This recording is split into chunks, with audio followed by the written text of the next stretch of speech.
sikit ada ceramah. Dia suruh semua tu dengar ceramah. Saya pun ceramah lah. Rupa-rupanya semua yang dengar ceramah tu staff-staff dia, semua penerbit, pengarah, kameraman, semua dengar. Dan selepas saya ceramah tu gelak jangan cakap lah, mana kau nangkup tak pernah dengar. Lepas tu Datuk Haji Zlan saya tanyalah, ni ada kamera ni, keluar TV ke? Tak adalah, ni untuk simpanan kita je. Dia tipu saya. Dia tutang, saya bagilah sebab saya fikir lantaklah aku balun je lah, lepas ni aku balik kan. Dan selepas pada tu CEO TV Hijrah ke depan, dia beritahu, ceramah tadi okey tak? Okey, boleh keluar TV tak? Boleh. Minggu depan kita keluarkan. Rupanya dia record tu dikeluarkan, dia potong 3 episod. Dan first time ever orang tak pernah tengok TV Hijrah, semua orang tanya TV Hijrah berapa nombor dia. Orang tak tahu, tu first time. Dan saya masa tu tak tahu macam mana nak adapt situasi tu, orang tiba-tiba kenal saya macam tu. Saya sama ni ceramah, saya dah lama ceramah, dan dekat UTM I dah pernah beberapa kali pergi. Cuma orang buat tak tahu je kat aku selama ni. Kan? Tapi memang bukan senang lah. Lepas tu saya tiba-tiba dia buat 7 wonders of TV Al-Hijrah. 7 wonders dia kata. Salah satunya Samsul Debat. Dia kata buat program Samsul Debat. Bila saya keluar orang ni, saya nampak Dr. Muhayyak, saya nampak Ustaz Don. Ya Allah, dia orang ni hebat-hebat ni. Saya pergi jumpa dia orang. Saya nak jumpa Dr. Muhayyak. Saya nak jumpa. Ya Allah, saya minat. Saya tak sempat cakap dia tu. Ya, I minat betul dengan you. Apa hal pula kau minat kat aku? Macam tu lah kan. Kan, ya, I punya neighbor semua yang Chinese, yang Indian semua tengok tau program you. Dan masa mula-mula saya keluar TV tu, yang berlaku, dialog yang berlaku, weh, kau buka TV Hijrah weh, gila tu penceramah ni, dia katanya tu. Gila sebutnya. Gila penceramah ni. Oh ya ke? Jap, TV Hijrah berapa nombor dia? Orang tak tahu pada masa tu. Itulah, sejak pada tu hidup saya dah tak sama lagi. Jadi tak usahlah minta popular, susah. Nak pergi kedai makan, kena cek kedai yang tak ramai orang.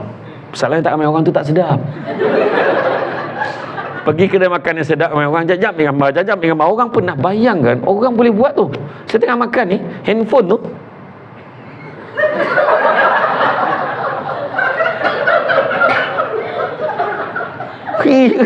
itulah yang saya alami. Macam apa? Itulah harga dia. Itu sebab biarlah kita tak popular, senang, tak susah hati. Kan? Itu belum cerita lagi yang ambil gambar tu, yang tak kesian ambil gambar rapat-rapat, lepas tu crop tinggal berdua. Lepas tu buat wallpaper, buat profile, lepas tu husband ni marah kat aku. Banyak berlaku. Masalahnya yang minat saya kebanyakannya semua bukannya beliau. Ramai yang beliau minat kat Samsul Debat. Ada sekali tu dekat student Politeknik kat Merlimau, Samsul Debat kan? Ya Allah, saya kata ada juga yang muda. Mak saya minat betul. Mak dia yang minat, bukan dia. Macam tu lah kan? Jadi sebab yang tengok rancangan-rancangan ni banyak ni. Cuma lately sebab kita dah ada media sosial, kita ada IG, kita ada TikTok, anak-anak muda dah mula ramai yang Samsul Debat. Saya masih bagi orang kata, saya sentiasa memandang itu sebab saya kata saya suka tajuk baru. Macam hari ni kan, adab bercakap. Baguslah, saya tak pernah dapat tajuk adab bercakap. Jadi saya excited sangat nak share cara bercakap, kan? Analisa pendengar tengok diri kita, agaknya macam mana orang pandang aku agaknya. Analisa audience kita, majlis kita macam mana. Kita kena faham. Kalau makanan dah ready macam tu kan, dah ready makanan, maka tapi saya tengok macam ada yang dah makan kan sebegini. Maka kalau ikut hukum adabnya, makruh ceramah lama. Kalau makanan dah ada, kan? Tak tahulah meja utama belum makan kot, saya rasa. Kan? Jadi, kalaulah saya boleh, sebenarnya program saya ni sampai pukul apa? Sampai pukul apa? Saya lupa nak tanya. Sampai pukul? Ambon, sedapnya kau. Pukul 7 aku ada program lain kat Rawang. Pukul 5. Okey, sikit ni. Cuma ada yang saya nak cakap dah satu perkara. Kalau kita ni nak menyampaikan ucapan awam, benda ni saya nak share sangat kat semua. Yang pertama, jenis ucapan awam ada yang talk to, present with, dan juga conversation with. Kita kena pilih. Talk to, bercakap kepada. Dia cakap one way, tutang. Kemudian dia rasa seronok sangat. Oh, saya biasa dah ceramah ni. Oh, memang ramai orang yang saya dah jumpa, tapi dia seronok sendiri. Yang kedua, present with. Jadi better daripada yang pertama. Present, kita ada benda, kita tunjuk. Okey, nampak tak ni? Ini apa? Ini apa maksud dia? Ini apa dia? Kita as present, ada paper. Kita tunjuk slide. Okey, itu lebih baik daripada yang pertama. Tapi yang paling baik sekali adalah conversation with. Maknanya dua hala. Okey, apa semua. Macam kita rasa macam kita bercakap ni seolah kita seolah berbual.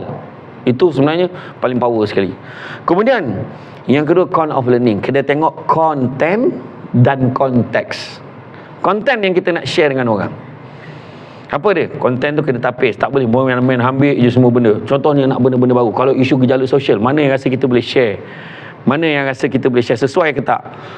Pernah sekali tu saya adalah beberapa artis, saya kena present dekat atas pentas tu. Kononnya jadi inilah pemulacara buat persembahan dekat atas pentas tu. Saya kena deliver talk. Lepas tu ada seorang lagi, ada dua lagi tu artis, pelawak. Dah diterangkan Puspanita kan, ada satu negeri ni lah, dia pesan minta tolong sangat Samsul Debat, dan dia sebutlah dua artis ni, saya tak nak sebut, saya sebutkan you all tahu. Minta tolong sangat, Datin ni tak suka isu poligami, minta tolong you jangan sentuh benda tu. So dia dah beritahu dah konteks yang kita boleh sentuh. So yang tu kau jangan pergi kat situ. Yang seko ni okey, dia sebut juga. Saya dah merah-merah muka dah atas pentas tu nak cover. Okey, tak apa. Bukan tu cerita dia ni. Saya kena cover balik. Nampak tak? Dia dah beritahu jangan sebut pasal ni sebab ada sensitivity dia. Mungkin dia tengah trauma ke, tengah berlaku ke, kan? Macam 2-3 hari ni kan, lelaki trauma semua lelaki trauma. Wahai yang buatnya orang lain, yang kenanya orang lain. Tega sungguh dia menyakitkan hati kita. Contohlah maksudnya kan. Tapi itulah saya makna konteks tu kita kena tengok. Count of learning yang kedua. Mana tengok konten dia, apa konteks yang sesuai, kan, kita tengok. Kemudian yang ketiga, pengaruh sekeliling. Tengok apa keadaan. Macam tadi kan kita tengah bercakap, bising. So macam mana kita nak kawal, macam mana kita nak tarik. So avoid, jangan nampak macam kita bukan kita tak hirau langsung. So kita kena, macam saya sentuh tadi, orang gelak kan, maknanya dia tahulah bising tu apa semua. Okey lah, tak apalah. Apa perasaan saya terhadap kebisingan tu tadi.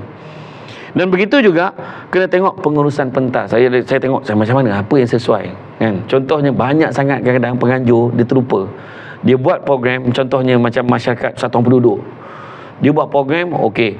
Dia punya pentas, tahulah pentas satuan penduduk kat Padang tu adalah dalam berapa sentimeter je. Dia tinggi sikit lah. Benda dia letak kursi macam tu. Kemudian audien pula macam tu. Dia suruh saya duduk. Bayangkan orang yang duduk belakang. Tu kita tengok. Benda tu kena tengok. Pengurusan pentas tu kita kena tengok. Tu sebab Samsul Debat, dia paling pantang duduk. Sebab dia tinggi. Bila dia duduk, dia macam menyangkung. Nak pula bagi cushion. Lagilah pula.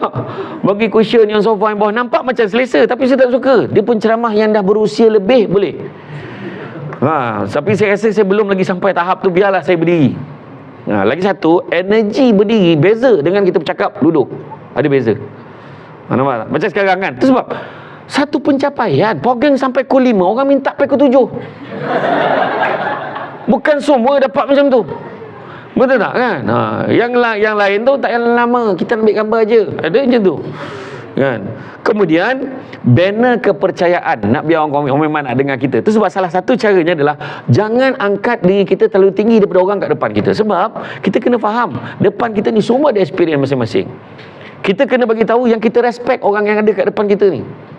Orang hebat-hebat semua. Kan? Dia merupakan founder, yang dia ni pula Profesor Madya.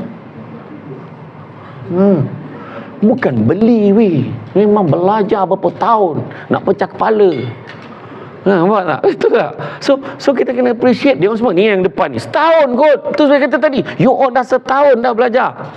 You tinggal ambil sikit je daripada Samsul Debat ni, untuk tambahkan dalam point ni, untuk bagi power lagi bercakap. Tu je. Kan?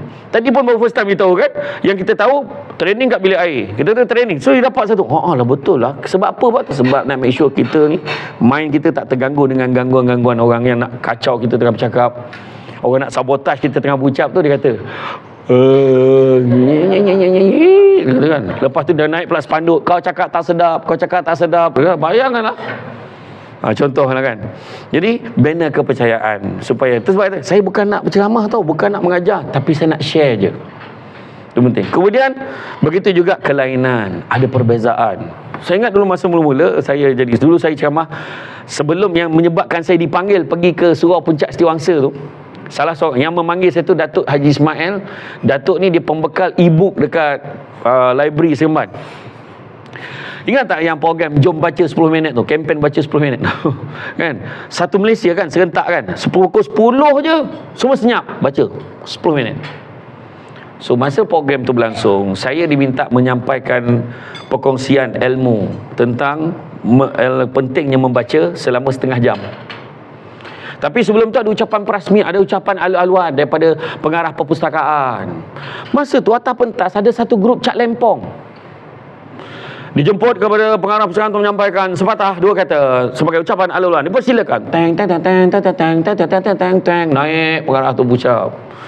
Kemudian dijemput kepada pengarah Pendidikan Negeri Sembilan untuk menyampaikan ucapan. Seterusnya, silakan. Teng teng teng teng teng teng teng teng, 2 pukul. Dan seterusnya, lepas baca 10 minit tu, dijemput kepada yang berhormat Exco Pendidikan masa ketika itu, dia naik pentas untuk menyampaikan ucapan dan seterusnya merasmikan program tu. Lagilah lama dia pukul tu. Teng teng teng teng teng teng teng teng. Wah. Tiba-tiba. Jadi terusnya, sebelum kita menjamu selera, kita ada satu lagi program pengisian minda dan ilmu. Kita bersama dengan Saudara Syamsul Amri bin Ismail, Presiden Pertubuhan Alumni Debat Malaysia, untuk menyampaikan kepentingan membaca. Silakan. Dia tak pukul. Saya ni jenis penceramah alam sekitar. Saya akan sebut dalam ucapan saya. Saya rasa kecil hati. Wah, kau berkamai ni semua orang, kau pukul aku, kau tak pukul sekarang. Tadi pukul. Jadi suasana dewan tu berubah. Lain betul dia ni. Yang best ni, Datuk Ismail yang jemput saya ni, tahu tak dia cakap apa? Dia jemput Saudara Syamsul Amri Ismail, Presiden Alumni Debat Malaysia, untuk menyampaikan sepatah dua kata. Dia kata, dia beritahu saya lepas ucapan tu. Dia beritahu betul. Dia cakap apa? Masa dia jemput, dia cakap, gila betul buat ceramah time ni. Orang nak makan dah, siapa nak dengar? Dia cakap macam tu. Dan bila dia tengok turning tu, bila turning tu terkena kat dia, dia langsung, boleh tak bagi nombor you, I nak panggil datang kat surat I. Itulah puncanya. Dan dia terlupa nama Syamsul apa tak nama budak tu, Syamsul apa kan. Sudahnya sampailah ke hari ni Syamsul debat. Itulah cerita dia. Kemudian menarik perhatian. Menarik perhatian ni simple je. You cari poin-poin yang orang tak pernah share, bagi benda-benda pelik, fakta-fakta yang pelik-pelik kan, fakta-fakta yang memang iya ke Samtu ke sekarang. Bila fakta pasal bercerai, dulu orang bercerai, bayangkanlah, satu pasangan bercerai setiap 13 minit. Rekod di Terengganu tahun lepas, hari ni kahwin, esok cerai. Yang paling latest tahun ni, dalam majlis yang sama, kita lelaki tu nak baca lafaz taklid, terdengar keluarga perempuan kata hantaran tak cukup 1,000, dia lafazkan talak 3 depan semua orang masa tu.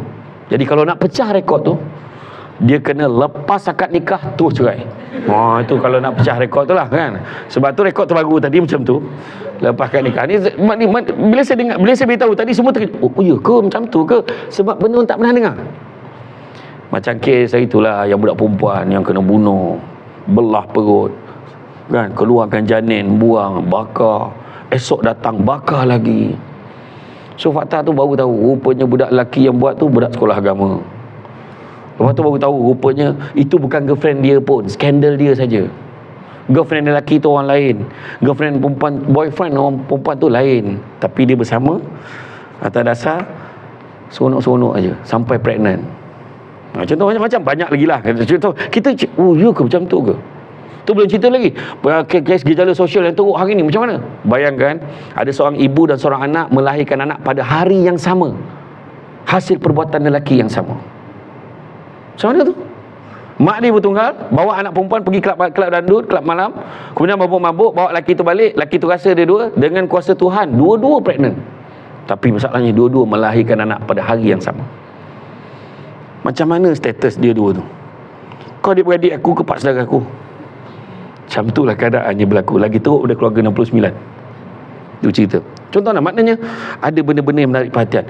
Credibility share. So itu saya bawa tadi bukan nak tunjuk saya bagus sangat. Tak ada, ada orang lagi bagus, ramai yang bagus lagi. Tapi perkongsian tu nak bawa supaya orang nampak, oh rupanya dia sampai level ni dah. Oh macam ni, kita mungkin jadi lagi baik. You all lagi lah sanggup bayar untuk sijil, untuk ni interpersonal communication skills kan. Saya kalau boleh, saya nak tu sijil tu. Kalau ada kosong lagi, print je lah nama. Macam tu. Tak adalah saja gua. Kemudian mengawal sempadan kuasa kita. Mana adalah limitasi kita. Dah dia beritahu dah signal. Itu sebab saya tak boleh forum perdana kat RTM tu. Tu forum perdana tu kan nampak kan kelang kabut. Tu tak kelang kabut kenapa? Baru cakap mukadimah sikit dia dah macam ni dah dengan lampu tu. Kita pandang tempat lain dia dah ada sana dah. Kita pandang sini dah ada sini dah. Dia suruh berhenti sebab iklan. Kita baru nak mukadimah. Yang penceramah lain tu dengan menyanyi lah, dengan itulah, apalah. Aku baru nak mukadimah dah suruh iklan. Sebab dia lama sangat yang tadi tu. Contohlah.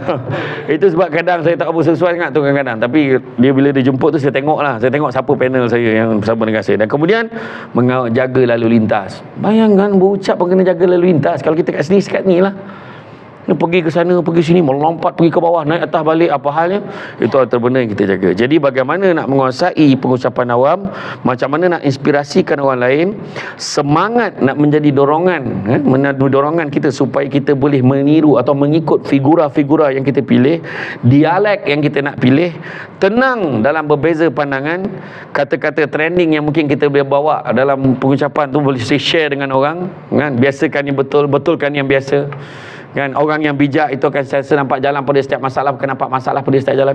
Kalau nak jalan laju, jalan seseorang. Kalau nak jalan jauh, jom kita jalan sesama. Nak bagi tentang unity.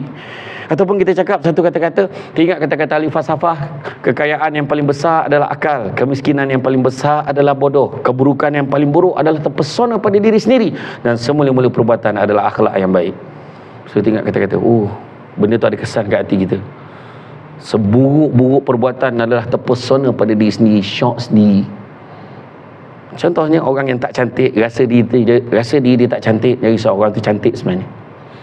Orang yang cantik tapi rasa diri dia cantik, orang tu tak berapa cantik. Orang yang cantik tapi rasa diri dia tak cantik, ya Allah cantiknya dia. Tapi kalau orang tu tak cantik, rasa diri dia cantik, boleh bayang tak betapa buruknya orang tu. Macam itulah seburuk-buruk perbuatan adalah terpesona pada diri sendiri, dan sentiasa letakkan cabaran dalam diri kita untuk membuat lebih baik. Bukannya cabaran, alamak dia ni siapa ni, matilah aku, macam mana aku nak bercakap kepada orang ni. Tak, kita nak share. Jadi insyaAllah saya yakin dengan ilmu, ada sebab you all nak ambil sijil ni, ada sebab mungkin bidang kerja you all mungkin ada keperluan yang untuk tambah nilai tambah pada diri sendiri, supaya kita boleh bawa diri kita dalam dunia yang mencabar pada hari ini, dunia tanpa sepadan, dasar lagi terbuka untuk kita menyampaikan dalam keadaan yang berbeza. Pastikan kita berbeza daripada orang lain. Itu je. Kita boleh memilih. Macam contoh kita buat grouping kan. Kenapa kita buat communication skill? Buat grouping, team building. Cuba tengok. Okay, pecah 4 grup. Berebut ambil marker pen. Tak apa, biar aku tulis. Kau present. Sebab apa? Sebab dia tak nak present. Itu biasa. Tapi kita nak ubah tu. Tak apa, biar aku present. Kau tulis. Biar aku present. Tak apa. Kita tukar benda tu. Kan? Hidup ni antara kita antara B and D, birth and death. Hidup kita antara B and D, birth and death. Antara B and D tu ada tengah-tengah C. Kita ada choice.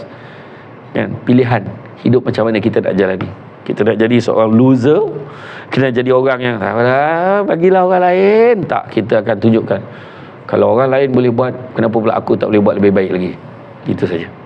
Dan saya yakin Syamsul Debat takkan terhenti di situ. Selepas ini mungkin ada orang lain, Syamsul Debat, debu semua akan keluar.